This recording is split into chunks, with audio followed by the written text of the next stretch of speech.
ஏண்டா எச்சிராஜா, நீ பாட்டுக்கு போய் கோயிலில் தீபம் ஏற்று யார் வேணான்னா அது உன் சம்பிரதாயம், மத சம்பிரதாயம் ஏற்றிக்கோ. கோயிலில் தீபம் ஏற்றுறதுக்கும் தர்கா வெடிக்கிறதுக்கும் என்னடா இருக்குது? ஏண்டா அதுக்கு நீங்கள் கேஸ் போட்டீங்க, தடை பண்ணாங்க, நீங்கள் ஜெயிச்சிங்க, ஏற்ற சொல்லிட்டாங்க, போய் ஏற்றுங்க, சந்தோஷமாக இருங்க. உங்கள் இறை வழிபாடுக்கு எந்த முஸ்லீம்னா தடை நிற்கிது? ஏண்டா ஏண்டா எச்சி ராஜா, உனக்கு நல்லபடியாக அரசியல் பண்ண தெரியாதா? மக்களுக்கு விழிப்புணர்வு ஏற்படுத்தி அரசியல் பண்ண தெரியாதாடா உனக்கு?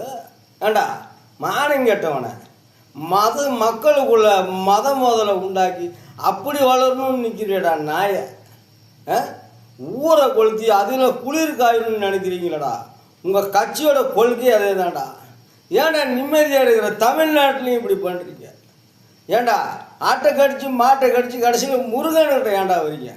முருகனை எல்லா முஸ்லீமும் மதிக்கிறோம்டா. எங்கள் குழந்தைங்களுக்கு பால் மருவு போட்டுச்சுன்னா ஏன்னா இங்கேருந்து நாங்கள் சித்தர் கோயிலில் முருகன் கோயிலில் போய் தாண்டா உப்பு போட்டு வருவோம். அந்த வரலாறுனா அவனுக்கு தெரியுமேடா? ஏண்டா சின்ன வயசில் நம்ம நிறையா முருகங்களை உண்டை கட்டி வாங்கி தின்னோங்கடா. நாங்களாம் ஒத்துமையாக இருக்குண்டா. நீ தீபம் ஏற்றுறதுக்கு எதுக்கடா தர்காவை இடிக்கணுங்கிற?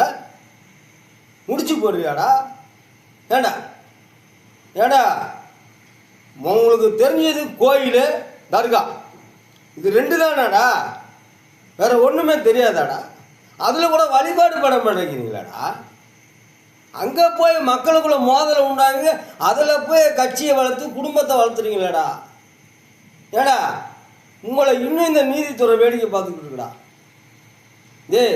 நிஜமாக சொல்கிறேன்டா, உங்களை மாதிரி மத அரசியல்வாதிகளை இந்த தேசத்தை விட்டு ஒழிக்கலைன்னா நீதித்துறை உங்களை மாதிரி மதவாத அரசியல்வாதிகளை ஒழிக்கலைன்னா இந்த நாடு இந்த தேசம் முதலைகள் வாழ்கிற குற்றம் மாதிரி ஆகிடும்டா. புரிஞ்சுக்குங்கடா, திருந்துங்கடா.